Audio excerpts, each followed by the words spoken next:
আইফোনের দিন, হ্যাঁ আইফোনের দিন শেষ করার জন্য গুগল তাদের নতুন খেলোয়াড় নিয়ে আসছে গুগল পিক্সেল 7-এ। ঠিক এই শিরোনামে সেদিন একটা ভিডিও দেখছিলাম, কোনো একটা গণমাধ্যমের একটা ভিডিও, ইভেন মনে হয় নিউজ ছিল যে আইফোনের দিন শেষ করতে যাচ্ছে গুগল। সো ফাইনালি আমাদের হাতে গুগল পিক্সেল 7-এ। চলুন তাহলে একটু খুলে দেখা যাক আসলেই আইফোনের দিন শেষ করতে পারছি কিনা। তো আমাদের সেই চিরচেনা ছুরিটা, যারা আমার চ্যানেল একদম ফার্স্ট থেকে ফলো করেন তারা নিশ্চয়ই এটার সাথে পরিচিত। অনেক দিন পর ফাইনালি ওরে হাতে পাইলাম, তো ওরে দিয়েই কাটা যাক। এবং আজকে কোনো ফেক আনবক্সিং নেই, এটা কিন্তু একদম সত্যি সত্যি আনবক্সিং হচ্ছে। অলরাইট, এটা খুলে গেছে। আর এই যে রেয়ার প্যানেলে এটা কি হচ্ছে, টেনে এভাবে ছিঁড়ে ফেলতে হয়, এটার একটা মজা আছে অন্যরকম। ভাই বক্স দেখে নিশ্চয়ই বুঝে ফেলছেন যে এর ভিতরে চার্জার নেই। হ্যাঁ একদম শিওর যে চার্জার নেই। এই হচ্ছে বক্স। ওয়াও, সুন্দর কালার ভেরিয়েন্ট আমরা পেয়েছি। এটা কেমন বলবো, একটু ব্লুইশ টাইপের, সাদা তার ভিতরে একটা ব্লুইশ ভাব আছে আর কি। যাই হোক, এই হচ্ছে স্মার্টফোন। ভিতরে এই যে সুন্দর করে প্লেসমেন্ট করে রাখা আছে কেবল, আর এখানে একটা ডঙ্গল আছে Type-C to USB। আর এখানে কি, এখানে হচ্ছে SIM ejector tool plus documentation, that's it. গুগলের ফোনগুলো কিন্তু নর্মালি বেশ সলিড হয়ে থাকে, মানে হাতে নিলে একটা সলিড টাইপের একটা ফিল পাওয়া যায়। এটার থেকে আমি ওরকম একটা ফিল পাচ্ছি। ইভেন ফোনটা কিন্তু অনেক বেশি বড় না, বেশ স্ট্যান্ডার্ড সাইজ মনে হয় আমার এই সাইজটাকে আর কি। তো আমরা যদি আইফোনের পাশাপাশি ধরি তাহলে যা দাঁড়ায় দেখুন, এটা কিন্তু মানে সাইজে অনেকটা ছোট। আইফোন যেমন পাশে চওড়া অনেক, আবার হাইটও একটু বেশি, তো এইটা সেদিক থেকে বেশ ছোটোখাটো। এইটা ডিসপ্লেকে তো প্রোডাকশন করছে কর্নিং গরিলা গ্লাস 3, তবে রিয়ার প্যানেলটা প্লাস্টিক। এইটা গ্লাস হইলে এটার প্রিমিয়ামনেস আরেকটু অবশ্যই বেড়ে যেত। এটার বডি ফ্রেমটা আবার কিন্তু অ্যালুমিনিয়ামে তৈরি। পোর্টস অ্যান্ড বায়োটন প্রয়োজনীয় সব কিছু নাই, যেমন 3.5mm হেডফোন জ্যাক নাই, তবে সেকেন্ডারি নয়েজ ক্যান্সেলেশন মাইক আছে এতে আর কি। IP67 এর রেটিং থাকছে এখানে। ডিসপ্লেটা মূলত OLED panel, 90 hertz high refresh রেটের। আমরা ফোন অন করব, ব্যবহার করব, তারপরে রিভিউ পেয়ে যাবেন। বাই দ্য ওয়ে, আমাদের কাছে এই স্মার্টফোন বাংলাদেশে ল্যান্ড করার সাথে সাথে পাঠিয়ে দিয়েছিল কিন্তু ফোন ফিচার বিডি, যাদের কাছে আপনারা গুগল পিক্সেলের বাদবাকি সব স্মার্টফোনগুলো তো পাবেনই, পাশাপাশি এটাও পেয়ে যাবেন। ডেসক্রিপশনে এই স্মার্টফোনের দাম এবং তাদের লিঙ্ক টিঙ্ক সব কিছুই দেওয়া থাকলো। এইটার প্রসেসর হিসেবে রয়েছে কিন্তু টেনসর Z2, যা আমরা গুগল পিক্সেল 7 সিরিজের অন্যান্য স্মার্টফোনেও কিন্তু পেয়েছি। আর এইটা পাওয়া যায় শুধুমাত্র একটা ভ্যারিয়েন্টেই, 8/128GB। স্টোরেজ টাইপ হলো UFS 3.1। লেটেস্ট অ্যান্ড্রয়েড 13 দিয়ে রান করছে এই স্মার্টফোন। ক্যামেরা হচ্ছে দুইটা, 64 মেইন শুটার, ওয়াইএস আছে এখানে, তারপরে হলো গিয়ে 13 মেগাপিক্সেলের আলট্রা ওয়াইড শুটার। আমরা গুগল পিক্সেল 7-এ পেয়েছিলাম কিন্তু 50 মেগাপিক্সেলের মেইন শুটার, তো এখানে 64 পাওয়া যাচ্ছে।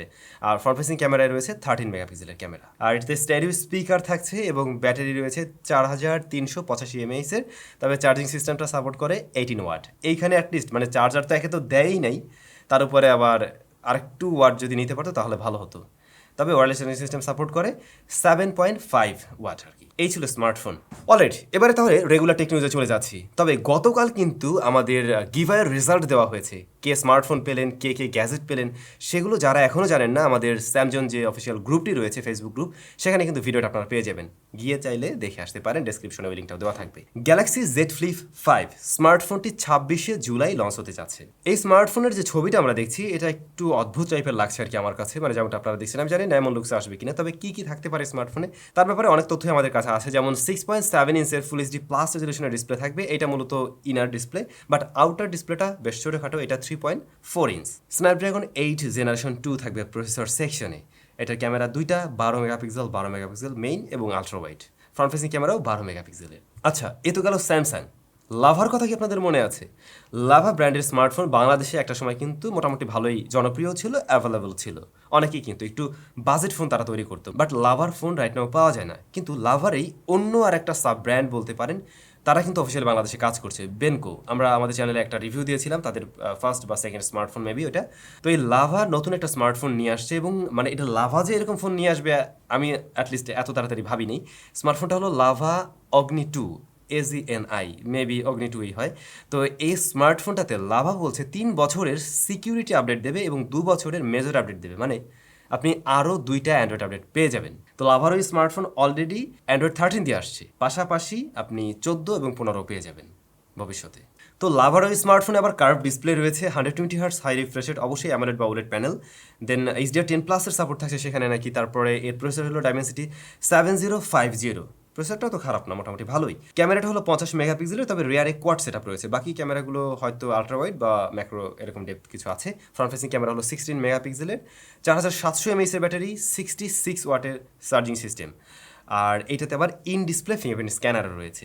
ইন্ডিয়াতে তো এই স্মার্টফোন আসছে, তো সেখানে এর দাম হলো গিয়ে 22,000 রুপি, বাট বিশেষ কিছু অফারের মাধ্যমে দেখলাম এটা 20,000 রুপিতেই পাওয়া যায়। তো এটা একটা দারুণ প্যাকেজ আমার মনে হয়, এবং লাভা একটা বড় রকমের জাম্প দিচ্ছে। একটু আগেই না বলছিলাম একটা ইন্টারেস্টিং জিনিস আপনাদের সাথে শেয়ার করতে চাই। আমার হাতে যে ঘড়িটা দেখছেন এটা কোনো সাধারণ ঘড়ি না, অবশ্যই এটা একটা স্মার্ট ওয়াচ। এটা হুয়াওয়ে ব্র্যান্ডের। হ্যাঁ, হুয়াওয়ে ব্র্যান্ডের এই স্মার্ট ওয়াচটিতে ইন্টারেস্টিং জিনিসটা হলো এখানে দেখুন, আমি এখানে জাস্ট একটা ক্লিক করলাম, ক্লিক করার সাথে সাথে এটা খুলে গেল, এবং খুলে যাওয়ার পরে আমি যদি এটাকে তুলে ফেলি, ভিতরে নিশ্চয়ই বুলেটের মতো কিছু দেখছেন, এগুলো মূলত TWS। তো আপনি চাইলে ঘড়ির কাজ তো করতেই পারবেন, পাশাপাশি এটা দিয়ে গান শুনতে পারবেন। এই যে এভাবে বুলেট দুইটা কানের মধ্যে ঢুকিয়ে রাখতে হবে এবং গান শোনা যাবে। খুব শীঘ্রই এর রিভিউ আমাদের চ্যানেলে আসবে। আই হোপ এইটার ভিডিওটা দুর্দান্ত হবে। পাশাপাশি বলে রাখছি, এই লাস্ট কয়েকদিনের ভিডিওতে আমার হাতে নিশ্চয়ই এই ঘড়িটা দেখে থাকবেন। এটা হলো অ্যাপল ওয়াচ আল্ট্রার একটা ক্লোন, যেটাতে অ্যামোলেড প্যানেল রয়েছে, এবং এটা আমার এতটাই ভালো লাগছে যে আমি নিজে রেগুলারই ব্যবহার করছি। ইভেন একবারই চার্জ করা হয়েছে আনার পর থেকে, তো প্রায় সপ্তাহখানেক হয়ে যাচ্ছে। সো যারা অ্যাপল ওয়াচ আল্ট্রার কপি কেনার চিন্তা ভাবনা করছেন, আর 2-4 দিন ওয়েট করুন, আমি এটার রিভিউটা খুব শীঘ্রই নিয়ে আসছি। ওয়েল, মটোরোলা Z40 স্মার্টফোনটি 23 তারিখে লঞ্চ হবে। এই স্মার্টফোনটিতে 144 হার্টজের POLED প্যানেল থাকবে, ফুল HD প্লাস রেজুলেশনের। 𝗕𝗵𝚎 8020 এই প্রসেসর দিয়ে আসবে। 𝗕𝗵𝚎 8020 মূলত আপনি কম্পেয়ার করতে পারেন 𝗕𝗵𝚎 1300, 𝗕𝗵𝚎 1200 সাথে। হ্যাঁ, ওই সিমিলার টাইপের একটা পারফরমেন্স দেয়, বা বলতে পারেন ওই সেম প্রসেসরই টুইক হয়ে আসছে। দেন 50 মেগাপিক্সেলের main camera, 13 megapixel ultra wide, front facing camera 32 মেগাপিক্সেলের, আর 4400 mAh এর ব্যাটারি এবং 68 ওয়াটের চার্জিং সিস্টেম থাকবে ওই স্মার্টফোনে। তো একটা ব্যাপার হয়তো খেয়াল করছেন, রিসেন্টলি মিড রেঞ্জ বলুন, হাই মিড রেঞ্জ বলুন, প্রায় ম্যাক্সিমাম ব্র্যান্ড তাদের স্মার্টফোনে 𝗕𝗵𝚎 প্রসেসর দিয়ে নিয়ে আসছে। স্ন্যাপড্রাগন এই জায়গাটাতে কিন্তু একটু খুব একটা জমিয়ে খেলতে পারছে না আমার যা মনে হয়, যেটা আগে ছিল আরও 2-2.5-3 বছর আগে আমরা যেমনটা দেখতাম, বাট সেই জায়গাটা কিন্তু নেই। আপনাদের হয়তো মনে থাকবে কোয়ালকম স্ন্যাপড্রাগন 720G, 730, 732 এই প্রসেসরগুলোর একটা স্বর্ণযুগ ছিল, বাট সেই জায়গাটা টোটালি দখল করে নিয়েছে কিন্তু 𝗕𝗵𝚎 সিরিজ। মিডিয়াটেক আগের থেকে অনেকটাই বেটার কাজ করছে, এবং কোম্পানিগুলোও সেটা লুফে নিচ্ছে। এনিওয়ে, আইটেলও নতুন একটা স্মার্টফোন খুব শীঘ্রই লঞ্চ করতে যাচ্ছে। মেবি এটা আইটেলের একটু দামি ফোন হতে যাচ্ছে, ওই 12-13 হাজার টাকার ফোন হতে পারে এই মাসের শেষে, অন্যথায় আগামী মাসের ফার্স্টের দিকে আসার পসিবিলিটি আছে এই স্মার্টফোন।